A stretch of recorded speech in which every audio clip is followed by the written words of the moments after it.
கிறிஸ்துவுக்குள் அன்பானவர்களை உங்கள் அனைவருக்கும் பவர் பிரேயர் அசம்பிளியின் சார்பாக எங்களுடைய அன்பின் வாழ்த்துக்களை நான் தெரிவித்துக் கொள்கிறேன். இந்த நாளில் வேதத்திலிருந்து ஒரு சில காரியங்களை நாம் பார்ப்போம். அப்போஸ்தலர் நடவடிக்கையின் புத்தகம் 10ஆம் அதிகாரத்திலிருந்து ஒரு சில காரியங்களை நாம் பார்க்க இருக்கிறோம்.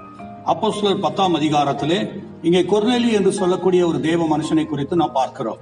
யார் இந்த கொர்நேலியோ என்று பார்க்கும் பொழுது அங்கே வேதம் சொல்கிறது, இத்தாலி பட்டாளம் எண்ணப்பட்ட பட்டாளத்திலே 100க்கு அதிபதியாகிய கொர்நேலி என்னும் பெயர் கொண்ட ஒரு மனுஷன் செசரியா பட்டணத்திலே இருந்தான் என்று சொல்லப்பட்டிருக்கிறது.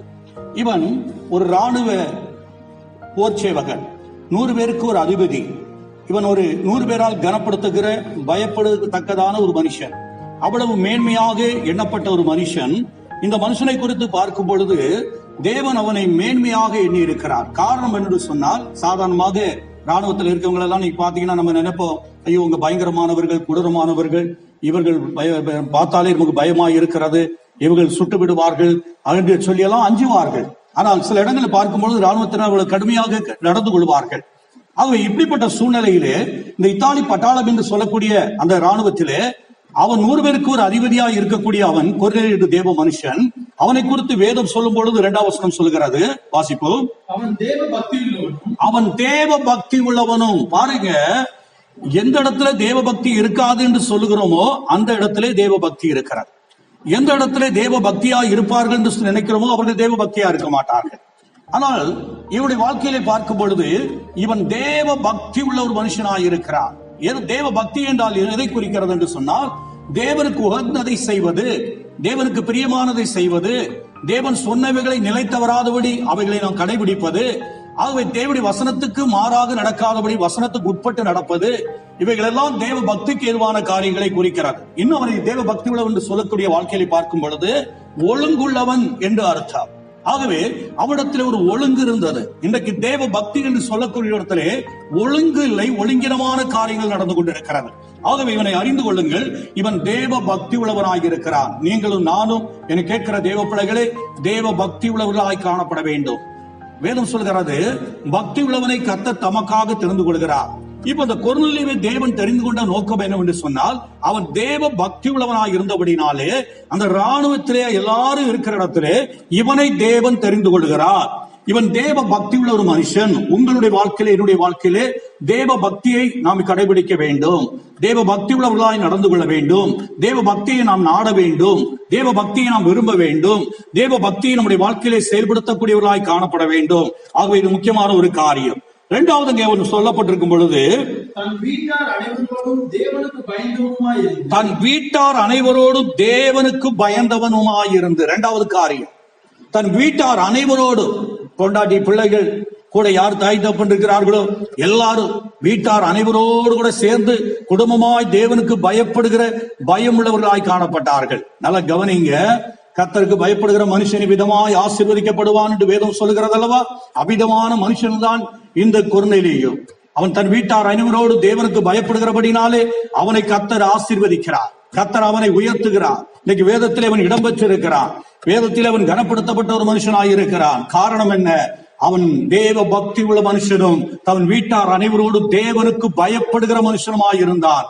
ஒரு மனிதன் தேவனுக்கு யார் பயப்படுகிறார்களோ அவர்களை வேதம் சொல்கிறது, கர்த்தருக்கு பயப்படுகிற சிறியோரையும் பெரியோரையும் கர்த்தர் இது முதற்கொண்டு என்றென்றைக்கு அவர் ஆசீர்வதிப்பார் என்று வேதம் சொல்லப்பட்டிருக்கிறது. அருமையான தேவ பிள்ளைகளே, கர்த்தருக்கு நீங்கள் பயப்படுவீர்கள் என்று சொன்னால் நிச்சயமாக கர்த்தர் உங்களை ஆசீர்வதிப்பார். கர்த்தருக்கு பயப்படுகிற பயம் உங்கள் வாழ்க்கையிலே காணப்பட வேண்டும். தாவீது சொல்லுகிறான், உமக்கு பயப்படுகிற பயத்தாலின் உடம்பு சிலிர்க்கிறது என்று சொல்லுகிறான். ஆண்டவருக்கு பயப்படுகிற பயம் உங்களுடைய உடம்பு சிலிர்க்கிறது என்று சொல்லுகிறான். இன்னைக்கு தெய்வ பயம் உங்கள் வாழ்க்கையில் இருக்கிறதா? அல்லது தேவ பயமற்ற நிலைமையிலே துணிகரமான காரியங்களை நாம் செய்து கொண்டு இருக்கிறோமா? இந்த மனுஷன் பாருங்க, தேவனுக்கு பயப்படுகிற ஒரு மனுஷன். மனுஷனுக்கு அல்ல, மனுஷனுக்கு பயப்படுகிற பயம் கண்ணியை வருவிக்கும். கர்த்தருக்கு பயப்படுவதுதான் ஆயுசு நாட்களை பெருக பண்ணும். அருமையான தேவ ஜனமே, நீங்கள் கர்த்தருக்கு பயப்படுகிறவர்களாய் காணப்படுகிறீர்களா? பயம் இல்லாதபடி துணிகரமாய் உங்கள் வாழ்க்கையில எதையாக ஒன்றை நடப்பித்துக் கொண்டிருக்கிறீர்களா? தாவீது சொல்லுகிறான், துணிகரமான பாவங்களுக்கு அடியை விலக்கி காத்தருளும் என்று சொல்லுகிறான். ஏனென்று சொன்னால் அவனுக்குள்ளே தேவ பயம் இருந்தது. உங்களுக்குள்ளே தேவ பயம் இருக்கிறதா?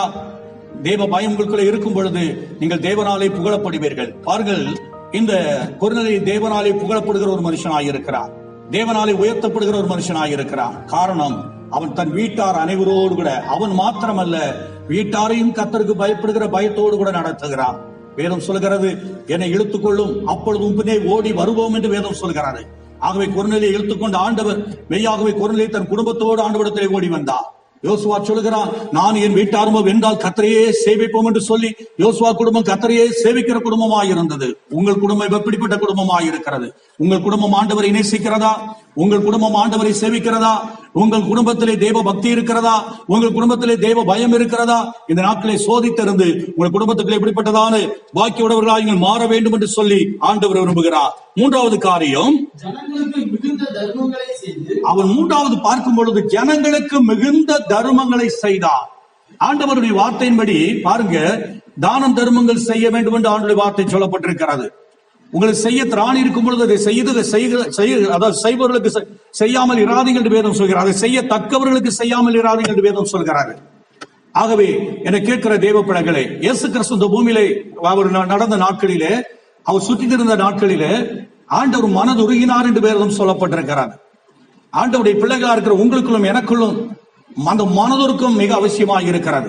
உங்கள் கைகள் இருக்கிறதை தானம் தர்மம் செய்ய வேண்டும் என்று ஆண்டவருடைய வார்த்தை சொல்லப்பட்டிருக்கிறது.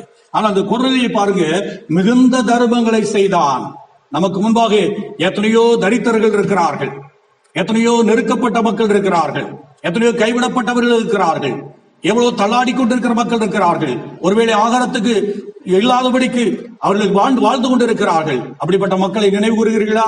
அவளை நினைத்தவங்களுக்காக ஜெபிக்கிறீர்களா? அவளை நினைத்தவங்களுக்காக ஏதாவது உதவி செய்கிறீர்களா? மிகுந்த தான தர்மங்களை கொர்நேலி செய்தபடினாலே கர்த்தர் அதை மறக்கவில்லையே, கர்த்தர் அதை நினைத்துக் கொண்டிருக்கிறாரே. நீ செய்யக்கூடிய தான தர்மங்களை கர்த்தர் மறந்து போவதற்கு அநீதி உள்ளவர் அல்ல, அவர் நீதியுள்ள தேவனாய் இருக்கிறார். அவர் உன் நீதிக்கு தக்க பலனை உனக்கு கொடுப்பார் என்று வேதம் சொல்கிறது. நீ தான தர்மங்கள் செய்யாவிட்டால், நீ நீதி செய்யாவிட்டால், அருமையான தேவனுடைய பிள்ளையை கர்த்தர் உனக்கு அவருடைய ஆசீர்வாதத்தை உனக்கு கொடுக்க முடியாது. ஏனென்று சொன்னால், நீதி செய்கிறவன் இன்னும் நீதி செய்யட்டும், அவனுக்கு நாளடிக்கும் பலன் என்னுடனே கூட வருகிறது என்று ஆண்டவர் சொல்கிறார். நீ நீதி செய்ய கற்றுக்கொள், தான தர்மங்களை செய், இல்லாதவர்களுக்கு இல்லை என்று சொல்லாதே, மற்றவர்கள் இல்லை என்பதை விசாரி, மற்றவர்கள் இல்லை என்கிறவர்களை அறிந்தவர்களுக்கு நீ ஏதாவது உதவி செய். ஏனென்று சொன்னால், அப்பொழுதுதான் கர்த்தர் உன்னை நினைத்தருளுவார். அப்பொழுதுதான் உன் ஜெபம் பரலோகத்திலே போய் எட்டும். இன்னைக்கு அநேகர் ஜெபிக்கிறீர்கள், உங்கள் ஜெபம் பரலோகத்துக்கு போவதில்லை. தாவீது ஒரு இடத்துல சொல்கிறார், என் ஜெபம் என் மடியிலே திரும்ப வந்து விழுந்தது என்று சொல்லுகிறார். இன்னைக்கு அநேகருடைய ஜெபம் உங்கள் மடியிலே திரும்ப வந்து விழுவதற்கு காரணம் என்ன? நீங்கள் அறிந்து கொள்ள வேண்டும், உங்கள் வாழ்க்கையிலே தயாள குணம் இல்லை. இந்த கொர்நேலி ஒழுங்குள்ளவனாயிருந்தான், தயாள குணமுள்ளவனாயிருந்தான். அவன் மிகுந்த தர்மங்களை செய்யக்கூடியவனாக இருக்கிறான். உங்கள் வாழ்க்கையிலே தயாள குணம் உங்களுக்கு அவசியமாக இருக்கிறது. மிகுந்த தர்மங்களை தர்மங்களை செய்ய வேண்டும், மற்றவர்களுக்கு உதவி செய்ய வேண்டும். அப்படிப்பட்ட காரியங்களை நீங்கள் செய்கிறவர்களாக இருக்க வேண்டும். நாலாவது, எப்பொழுதும் தேவனை நோக்கி ஜெபம் பண்ணி கொண்டிருந்தான். எப்பொழுதும் தேவனை நோக்கி ஜெபம் பண்ணி கொண்டிருந்தான். பாருங்க, முதல் காரியம் என்ன? தேவ பக்தி உள்ளவனாயிருந்தான். இரண்டாவது குறித்து பார்க்கும் பொழுது தன் வீட்டார் அனைவரோடு தேவனுக்கு பயப்படுகிறவனாயிருந்தான். மூன்றாவது மிகுந்த தர்மங்களை செய்கிறவனாயிருந்தான்.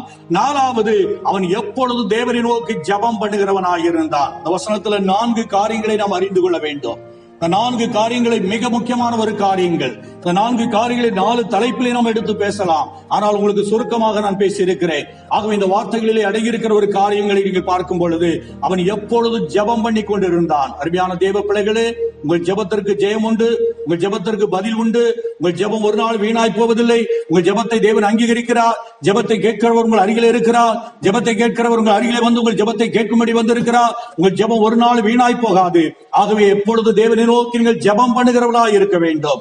தேசத்திற்காக, ஜனங்களுக்காக, குடும்பங்களுக்காக, சபைக்காக, ஊழியர்களுக்காக நீங்கள் ஒவ்வொரு நாளும் ஜெபம் பண்ணக்கூடியவர்களாக இருக்க வேண்டும். நீங்கள் ஜெபிக்காத பட்சத்திலே நீங்கள் ஜெயம் பெற முடியாது. நீங்கள் ஜெபிக்காமல் தேவனிடத்திலிருந்து ஆசீர்வாதங்களை சுதந்திரிக்க முடியாது. நீங்கள் ஜெபிக்காதபடிக்கு ஆண்டவருடைய சமூகத்திலே எந்த நன்மை நீங்கள் எதிர்பார்க்க முடியாது. ஏனென்று சொன்னால், நீங்கள் எப்பொழுது தேவனை நோக்கி ஜெபம் பண்ணும் பொழுது, கொர்நேலியுடைய வாழ்க்கையிலே நடக்கிற ஒரு பெரிய காரியம் என்னென்று சொன்னால், பகலில் ஏறக்குறைய 9ஆம் மணி நேரத்தில் தேவனுடைய தூதன் தன்னிடத்தில் வரவும் கொர்நேலியே என்று அழைக்கவும் பிரத்யட்சமாய் தரிசனமானார் என்று வேதம் சொல்லப்பட்டிருக்கிறது. என கேட்கிற தேவ பிள்ளைகளே, கர்த்தர் உங்களுக்கு தரிசனமாகிறாரா? நீங்கள் தேவ தரிசனம் உடையவர்களாக இருக்கிறீர்களா? தேவ தரிசனம் உங்களுக்கு உண்டா? தேவ தரிசனத்தை பெற வேண்டுமானால் 4 காரியங்கள் சொல்லப்பட்டிருக்கிறது. தேவ பக்தி இருக்கிறதா? தேவ பயம் இருக்கிறதா? தர்மம் செய்கிற சுவாபம் இருக்கிறதா? ஜெபம் பண்ணுகிற அனுபவம் இருக்கிறதா? 4 காரியங்கள் உங்கள் வாழ்க்கையில இருக்கும் பொழுது நீங்கள் தேவ தரிசனம் உடையவர்களாய் காணப்படுவீர்கள். பிரத்யட்சமாய் தேவதூதன் அங்கே தோன்றி அவர் சொல்லுகிற 4ஆம் வசனம் வாசிப்போம். அவனை உற்று பார்த்து, பாருங்க, தேவதூதன் அங்க வந்து இறங்கிறார். இறங்கி வந்து அவனை உற்று பார்க்கிறார். உற்று பார்த்து பயந்து, ஆண்டவரே என்ன என்றான். அப்பொழுது அவன், உன் ஜெபங்களும் உன் தர்மங்களும் தேவன் உன்னை நினைக்கும்படியான நினைப்பூட்டுதலாக அவர் சந்நிதியில் வந்து எட்டிச்சு. பாருங்க, இவன் செய்கிற தான தர்மங்களும் ஜெபங்களும், இவன் தேவ பக்தி உள்ளவனாய் இருக்கிறபடினாலே, வீட்டாரோடு தேவனுக்கு பயப்படுகிறபடினாலே, அங்கே தேவனுடைய சந்நிதியில் போய் தேவ சமூகத்தில் ஜெபம் போய் எட்டிச்சு. இன்னைக்கு நம்முடைய ஜெபம் எட்டாமல் போறதுக்கு என்ன காரணம் என்பதை அறிந்து கொள்ளுங்க. உங்களுக்கு சுருக்கமாக இந்த வார்த்தைகளை சொல்லி இருக்கிறேன். கொர்நேலியுடைய அனுபவம் உங்கள் வாழ்க்கையில் இருக்கிறதா? நீங்கள் தேவ பயமுள்ளவர்களாக இருந்தால் உங்கள் ஜெபம் தேவ சமூகத்தில் போய் ஏற்றும். அருமையான தேவனுடைய பிள்ளைகளை, நீங்கள் தேவ பக்தி உள்ளவர்களாக இருந்தால் உங்களுடைய ஜெபம் தேவனுடைய சமூகத்தில் போய் ஏற்றும். நீங்கள் தான தர்மங்களை செய்கிறவர்களாக இருந்தால் உங்கள் தர்மத்திலே தேவன் விளங்குவார். உங்கள் ஜெபம் தேவனுடைய சமூகத்தில் போய் ஏற்றும். நீங்கள் நல்ல ஜெபம் பண்ணக்கூடியவர்களாக இருந்தால் உங்கள் ஜெபம் தேவனுடைய சந்நிதியிலே போய் சேரும். இப்படிப்பட்ட அனுபவங்கள் வாழ்க்கையில் இருக்கும் பொழுது, அருமையான தேவனுடைய பிள்ளைகளே, தேவன் உங்களை ஒன்றில் ஒருபோதும் உங்களை கைவிடாதபடி அவர் உங்களை காப்பதற்கு பலமுள்ள தேவனாக இருக்கிறார். என கேட்கிற தேவ பிள்ளைகளே, அவருக்கு ஒரு நல்ல வழியை ஆண்டவர் கட்டளையிடுகிறார். அவர் அறிந்து கொள்ள வேண்டிய விதத்தை ஆண்டவர் சொல்லிக் கொடுக்கிறார். இவைகளெல்லாம் பின்கிற நாட்களிலே நடக்கக்கூடிய காரியங்கள். ஆகவே இவைகளை குறித்து இன்னொரு முறை நாம் பார்ப்போம். இங்கே சொல்லப்பட்டிருக்கிற வசனத்தை நன்றாக அறிந்து கொள்ளுங்கள்.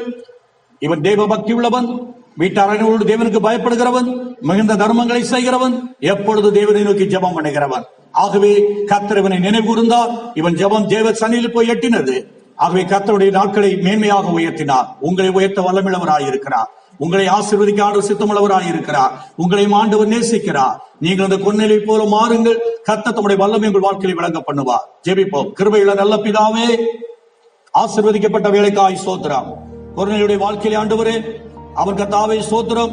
ஒரு ராணுவத்திலே அவர் ஒரு ஆண்டவரை 100 பேருக்கு அதிபதியாய் இருந்தாலும் அவருடைய சுபாவங்கள் மாறின. காரணம், கொர்நேலியுக்குள்ளே நீர் வாசம் பண்ணினபடினாலே அவன் தேவ பக்தி உள்ளவனாய் இருந்தான். ஆண்டவரே, அவன் நமக்கு பயந்து நடக்கிறவனாய் இருந்தான். அவன் மிகுந்த தர்மங்களை செய்து கொண்டு தன்னுடைய திராணிக்கு மேலாக அதிகமாய் செய்யக்கூடியவனாய் இருந்தான். அவன் தேவனை நோக்கி எப்பொழுது ஜெபம் பண்ணுகிறவனாய் இருந்தபடினாலே அவன் ஜெபங்களும் அவன் தான தர்மங்களும் தேவ சந்நிதியில் வந்து எட்டினது என்று பார்க்கிறோம். ஆண்டவரே ஆகிய தேவனே, இன்றைக்கு எங்கள் ஜெபமுடைய பார்வையில் எட்டுகிறதா என்பதை நாங்கள் அறிந்து உணர்ந்து, ஆண்டவரே, இந்த கொர்நேலியுடைய வாழ்க்கையிலே என்ன செய்தானோ அதை எங்கள் வாழ்க்கையிலே நாங்கள் செயல்படுத்த எங்கள் ஒவ்வொருவருக்கும் ஆண்டவர் கிருபை கொடுப்பீராக. இந்த வார்த்தையை கேட்டவுடைய பிள்ளைகள் இந்த 4 காரியங்களிலும் உமக்கு முன்பாக சிறந்து விளங்கும்படி கிருபை செய்யும். தாழ்த்துகிறோம், எளிமையாக்குறோம். இயேசுவின் நாமத்தில் ஜெபங்கேளும் நல்ல பிதாவே. ஆமேன், ஆமேன். கர்த்தர் உங்களை ஆசீர்வதிப்பாராக. ஆமேன்.